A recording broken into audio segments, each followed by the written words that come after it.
বাবা তখন বলছে, তোর ভাপা পিঠা তো দারুণ বানিয়েছিস। তোর সন্তান হলে এই পিঠাগুলো তাদের খাওয়াবি। দিদি বলল, তার জন্য অবশ্যই ভালো করে কাজ করতে হবে। পারবে তো তোমার নিজের মেয়ের দায়িত্ব নিতে? বাবা তখন বলল, নিজের মেয়ের দায়িত্ব নেওয়া? এটা যে কত সৌভাগ্য, এটা যে আমার কত পুনর্জন্মের ফল, সেটা তুই কি করে যাবি? এসব কথা শুনে আমার যে নিজের পায়ের তলা থেকে মাটি সরে যেতে থাকল। আমি নিজের কানকেও বিশ্বাস করতে পারছি না। বন্ধুরা, আজকে তোমাদের বলব আমার নিজের চোখে দেখা বাবা ও দিদির গল্প। বুঝতেই পারছো আজকের গল্পটি খুব স্পেশাল হতে চলেছে। তাই আসল মজা পেতে চাইলে সম্পূর্ণ ভিডিও ধৈর্য সহকারে দেখো। আমার নাম পঙ্কজ। আমার বয়স 23 বছর। আমি কলেজে পড়ছি ইঞ্জিনিয়ারিং নিয়ে। আমি বরাবরই পড়াশোনায় খুব ভালো, যার জন্য আমি সব সময় পড়াশোনা নিয়ে পড়ে থাকি। প্রেম ভালোবাসা আমার জীবনে কোনো নেশা নয়। আমি সব সময় ভালো কেরিয়ার করার জন্য পড়াশোনা নিয়ে পড়ে থাকি। এটাই আমার লাইফস্টাইল। আমাদের ফ্যামিলি যে জন মেম্বার, আমরা বসবাস করি মোট 3 জন। আমি পঙ্কজ হালদার, বাবা তাপস হালদার। বর্তমানে বয়স 53। আমার বড় দিদি, বর্তমানে তার বয়স 26। নাম দীপা হালদার। এবার আমার দিদির একটু বর্ণনা। দিদি তোমাদের কে? আমার দিদির দেখতে ভালো, মোটামুটি। দিদি সাইজগুলো 34 এবং লম্বায় 5 ফুট 5 ইঞ্চি। গায়ের রং খুব ফর্সা না, খুব কালো নয়, মোটামুটি দেখতে ভালো। কিন্তু একটা আকর্ষণ হলো, খুব মায়াবী মনে হবে। মেয়েটা খুব দুঃখী এবং যে কোনো ছেলে চাইবে একটু আদর করে মেয়েটাকে সুখী করি। সত্যি আমার দিদি খুব দুঃখী, কারণ আমার মা এই বছরে মারা গেছে হার্ট অ্যাটাকে। আমাদের বাড়ির সকল কাজকর্ম মানে আমার মায়ের জায়গাটা আমার দিদি নিয়েছে। সংসারের সব দায়িত্ব আমার দিদির কাছে। আমাদের আর্থিক অবস্থা মোটামুটি ভালো, খারাপ বলা যাবে না। আমাদের একটা কাঠের দোকান আছে। আমাদের কাঠের দোকানে বর্তমানে 5 জন কর্মচারী রয়েছে। মা মারা যাওয়ার পর থেকে দিদির সকল দায় দায়িত্ব পালন করছে সংসারের। দিদির সকালে উঠে রান্না বান্না করে দেয়, বাবাকে সকালে চলে যায় দোকানে, আমি খেয়ে দিয়ে কলেজে চলে যাই। এটা হচ্ছে আমাদের রুটিন প্রতিদিনের। মা মারা যাওয়ার পর এভাবে আমাদের 1 বছর সংসার চল। কিন্তু 1 বছর পর থেকে বাবার মাথা একেবারে খারাপ হতে শুরু করল। বাবা হঠাৎ হঠাৎ মেজাজ খারাপ করে বাজে বাজে কথা বলে, রেগে রেগে কথা বলে। মানে আমরা যে ছেলে মেয়ে, সে ভালোবাসাটা বাবার কাছ থেকে উঠে গেছে। দিদিও খুব দুঃখ করে আমার কাছে মাঝে মাঝে। এভাবে কিছুদিন যাওয়ার পর একদিন কলেজ থেকে এসে দেখি বাবা আর দিদি খুব জোরে জোরে কথা বলছে ঘরের ভিতরে। বাবা বলছে, তুমি তোমার সব দায়িত্ব পালন করছিস, তাহলে কেন আমার কষ্ট দূর করতে পারবি না? দিদি কাঁদতে কাঁদতে বলছে, আমি পারবো না, তুমি আমায় মারধর যাই করো, আমি পারবো না এই কাজ করতে। বাবা রেগে গিয়ে বলে উঠল, পারবি না কেন? পারবি না বাবার জন্য একটু কষ্ট করতে বলে বাবা দিদির গালে একটা চড় কষিয়ে দিল। দিদি ফুপিয়ে ফুপিয়ে কান্না শুরু করে দিল। আমি এই দেখে আর থাকতে না পেরে বাবাকে বললাম, বাবা তুমি জানোয়ার হয়ে গেছো, কেউ একটা এরকম বড় মেয়ের গায়ে হাত দেওয়া? দিদি এখন কাজ করতে পারবে না, পরে করে দেবে বলে আমি বাবাকে মারতে যাব। দিদি আমাকে জড়িয়ে ধরে বলল, ঝগড়াঝাটি করিস না ভাই, চুপ করো, সব ঠিক হয়ে যাবে বলে দিদি আমাকে জড়িয়ে ধরে ফুপিয়ে ফুপিয়ে কাঁদতে লাগল। বাবা ও রাগ করে দোকানে চলে গেল। আমি বললাম, দিদি বাবা এমন কি কাজ করতে দিয়েছে যে তুই করতে পারিসনি? দিদি বলল, তুমি এসব বুঝবে না, পরে ঠিক হয়ে যাবে সব। তারপর আমি আমার ঘরে গিয়ে শুয়ে পড়লাম আর ভাবতে থাকলাম বাবা কেমন জেন হয়ে যাচ্ছে। বাবা রাতে বাড়ি ফিরে কারো সাথে কোনো কথা না বলে নিজের ঘরে গিয়ে শুয়ে পড়ল। তারপর সকালে বাবা কিছু না খেয়ে আবার দোকানে চলে গেল। আমি যখন খেতে গেলাম, টেবিলের পাশে দিদি বসে বসে কাঁদছে আর বলছে বাবা খুব রাগ করেছে। বাবা কেন আমাদের সাথে কথা বলছে না বলে দিদি আমাকে জড়িয়ে ধরে হাউমাউ করে কাঁদছে। আমি বললাম, সব ঠিক হয়ে যাবে, চিন্তা করিস না দিদি, আমি সন্ধে বেলায় বাবার সাথে কথা বলবো বলে আমি কলেজে চলে গেলাম। বিকালে বাড়ি এসে দেখলাম বাবা বাড়িতে আসেনি। দিদি আর আমি বসে বসে গল্প করছি। দিদি বলেছে, জানিস ভাই, মা মারা যাওয়ার পর থেকে বাবা অনেকটা বদলে গেছে। আমি বললাম, আরে দিদি, বাবা অনেকটা বদলে গেছে। দিদি বলল, সব ঠিক হয়ে যাবে আর কিছুদিনের মধ্যে। তারপর এভাবে 1 সপ্তাহ কেটে যাওয়ার পর দেখলাম বাবা একটু স্বাভাবিক হয়ে গেছে। আমারও মনে মনে খুব আনন্দ হচ্ছে যে বাবা সত্যি ভালো হয়ে গেছে।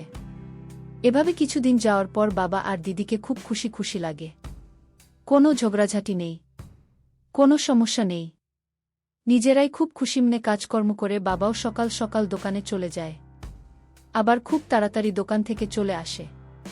একদিন আমি কলেজে গিয়ে দেখি আমার কলেজের আইডি কার্ডটা নিয়ে আসা হয়নি, যার ফলে আমার তাড়াতাড়ি কলেজ থেকে বাড়িতে ফিরে আসলাম। আইডি কার্ডটা নিতে এসে শুনতে পেলাম বাবা আর দিদির কথা। তখন আমি আমাদের মেন গেটের সামনে এসে দাঁড়ালাম, আর শুনতে পেলাম বাবা বলছে, আর কতক্ষণ লাগবে দীপা? আমার মাথা গরম হয়ে যাচ্ছে। এই শুনে দিদি বলল, সব সময় এত ব্যস্ত কিসের? বাবা বলল, আমি যাব, আমি গেলে মজা দেখাব। এই শুনে তো আমি খুব ভয় পেয়ে গেলাম। আমি ভাবলাম এই বুঝি বাবা এবার দিদির গায়ে হাত তুলবে। আমি সঙ্গে সঙ্গে দিদির ঘরের দিকে যেতে থাকলাম। গিয়ে শুনতে পেলাম দিদি বলছে, তুমি কিন্তু খুব বাজে হয়ে গেছ। বাবা বলছে, বাজে কথা হয়েছে, দেখাও দেখবি তোর। দিদি তখন বলছে, ও বাবা তুমি আমাকে ছাড়ো। আমি দরজার কাছে গিয়ে দেখলাম দিদির ঘরের ভিতর দরজা বন্ধ, আর দিদির ঘরের ভিতর থেকে শোনা যাচ্ছে, দিদি বলছো আসতে। আমাকে কি তুমি মেরে ফেলে দেবে? এই কথা শুনে আমি খুব ভয় পেয়ে গেলাম। বাবা তখন বলল, তোকে কি করি আমি দেখি শুধু। আমি তখন ভাবলাম বাবা মনে হয় খুব রেগে গেছে দিদির উপরে, সেই জন্য আজকে দিদিকে খুব মারবে। এই ভেবে আমি দরজার কাছে যেতেই দিদি বলল, আরও খাবো। আমি এই কথাটা শুনেই মতো দাঁড়িয়ে গেলাম দরজাতে, আর হাত দিলাম না, এবং ভালো করে শুনতে থাকলাম এই বিতর্কে ঘটনাটা ঘটছে। বাবা তখন বলছে, তোর ভাপা পিঠা তো দারুণ বানিয়েছিস, তোর সন্তান হলে এই পিঠাগুলো তাদের খাবি। দিদি বলল, তার জন্য অবশ্যই ভালো করে কাজ করতে হবে। পারবে তো তোমার নিজের মেয়ের দায়িত্ব নিতে?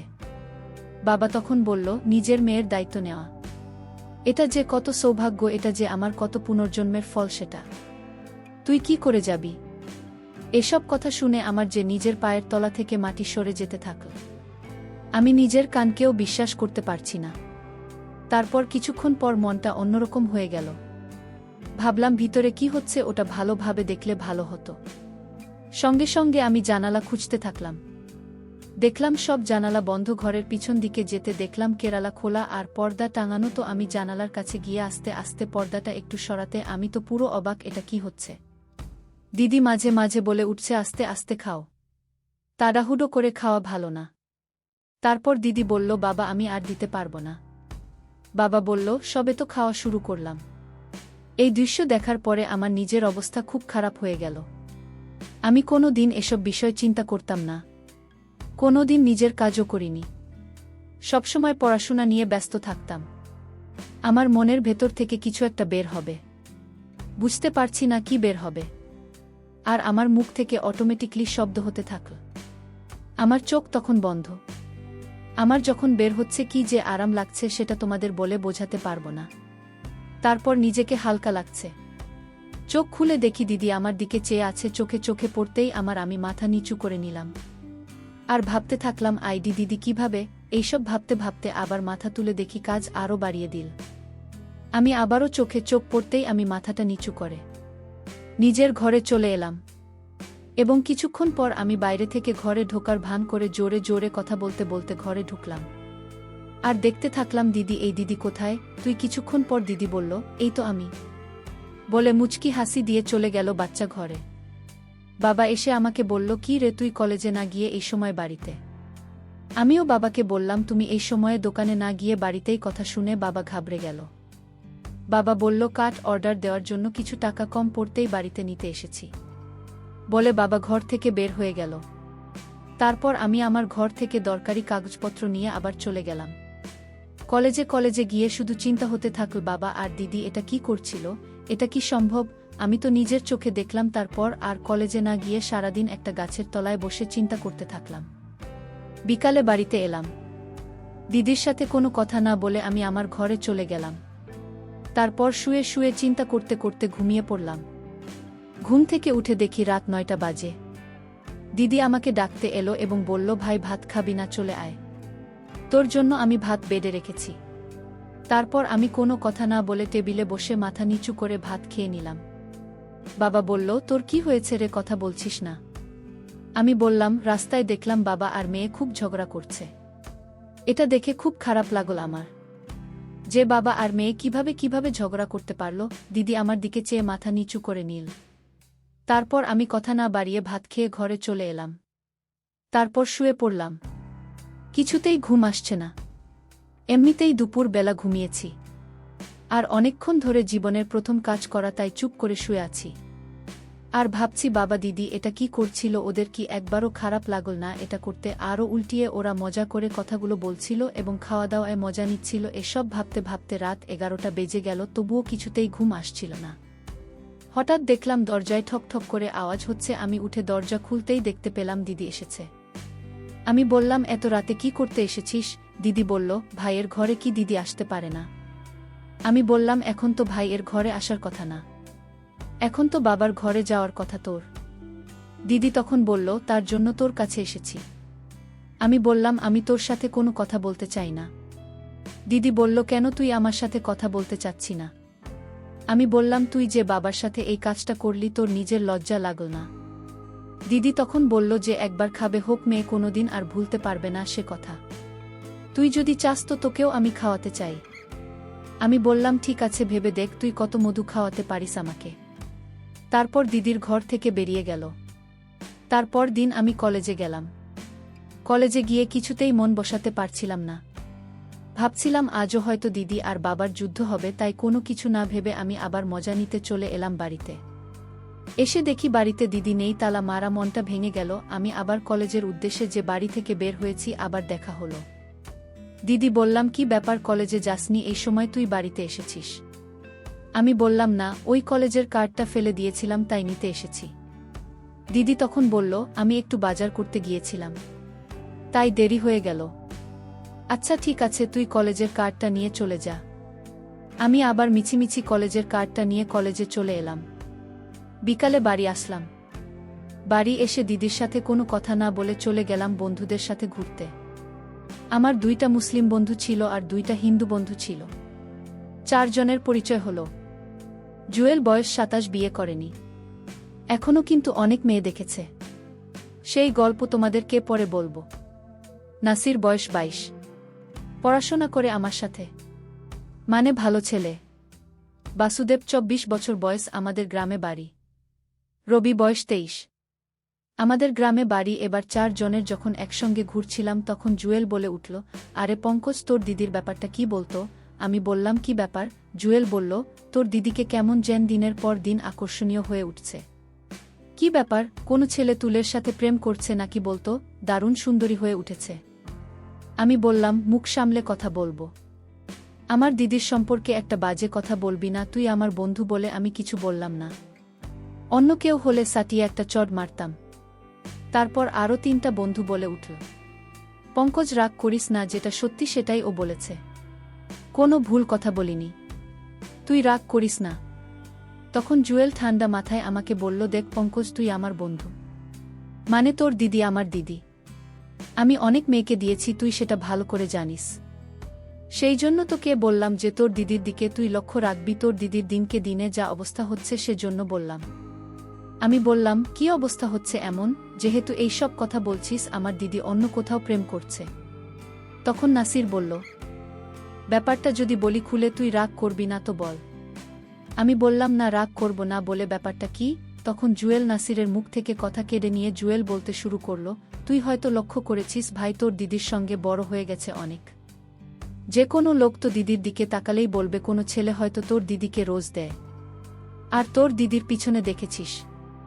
আমি বললাম, আমার দিদি কার সাথে সব করতে পারে? আচ্ছা, আমি একটু আমার দিদিকে ফলো রেখে তাদেরকে বলবো। ঠিক আছে, আমার দিদি কোথায় প্রেম করছে না করছে না, আমি মনে মনে ভাবলাম যে আমার দিদি কোথায় দিচ্ছেন সেটা একমাত্র আমি জানি। তারপর আমি জুয়েলকে জিজ্ঞাসা করলাম, এখন কাকে দেখছিস? জুয়েল বলল, কোনো মেয়ে পাচ্ছি না রে ভাই, একটা যদি মেয়ে পেতাম তাকে দিতাম। তখন আমার সব বন্ধুরা বলল, হ্যাঁ রে ভাই, এখন মেয়ে পাও দেয়, সব সময় নিজের কাজ করতে ভাল লাগে না, বলে সবাই একটু হাই নিঃশ্বাস ফেল। তারপর আড্ডা মেরে যখন বাড়িতে ফিরলাম, দিদি আমাকে বলল, তুই কি রোজই কলেজের আইডি কার্ড রেখে যাস? আমি বললাম, এই কদিন একটু ভুলভাল হয়ে যাচ্ছে। দিদি বলল, মনটা কোথায় থাকে, প্রেম করছিস নাকি? আমি বললাম, প্রেম আমার কপালে, সেটা ভাগ্যের ব্যাপার, এ জন্মে হয়তো আর কোনোদিন প্রেম করতে পারবো না, বলে আমি আমার ঘরে চলে এলাম। তারপর খাওয়া দাওয়া করে শুতে যাব। এমন সময় দিদি আমাকে বলল, আজকের কি সিনেমা দেখবি তুই? আমি বললাম, কি সিনেমা? দিদি বলল, আমার ঘরের ওপাশের জানালার পাশে কিছুক্ষণ পরে আসিস, জানালা খুলে রেখে দেব। বলে দিদি চলে গেল। তারপর আমাদের বাড়ির সব লাইট অফ হয়ে গেল। তখন রাত 11টা বাজে। আমি দিদির কথা ভেবে দিদির ঘরে পাশের জানলার কাছে গেলাম, গিয়ে দেখলাম ঘরের ভিতর অন্ধকার। কিন্তু ঘরের ভিতরে কথাবার্তা হচ্ছে সেটা বুঝতে পারলাম। বাবা বলেছে তাড়াতাড়ি আমাকে খেতে দেয়। দিদি বলল আমি অন্ধকারে খেতে দেব না, আমি লাইট জ্বালিয়ে খেতে দেব। বলেই দিদি লাইটটা জ্বালিয়ে দিল। দেখলাম বাবা পুরো সম্পূর্ণ হয়ে দাঁড়িয়ে আছে। তারপর বাবাকে খাবার দিয়ে আমার দিকে তাকিয়ে একবার বাবাকে খেতে দিল। বাবা খাবার খাওয়া শুরু করল। বাবা পাগলের মতো বলতে থাকল, খুব ভাল লাগছে, খুব ভাল লাগছে, খুব মজা হয়েছে। তারপর দিদি আমার দিকে একটু তাকাল, তাকিয়ে আস্তে আস্তে সম্পূর্ণ হয়ে দিল।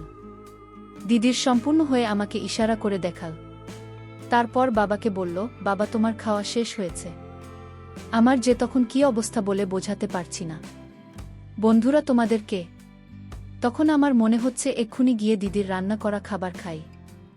বাবা দিদির খাবার খেতে খেতে বলছে, তোর খাবার এত মজা হয় কেন রে? তোর 10টা ছেলে হলে তোর এই খাবার খেয়ে শেষ করতে পারবে না, আর আমি তো একটা বুড়ো মানুষ। বাবা তোমার দায়িত্ব মা মরা মেয়েকে সুখী করার, তোমার মেয়ের সুখে রাখার দায়িত্ব তোমার বাবা। এই সব কথাবার্তা শুনে মনে হলো দিদি আমাকে শুনিয়ে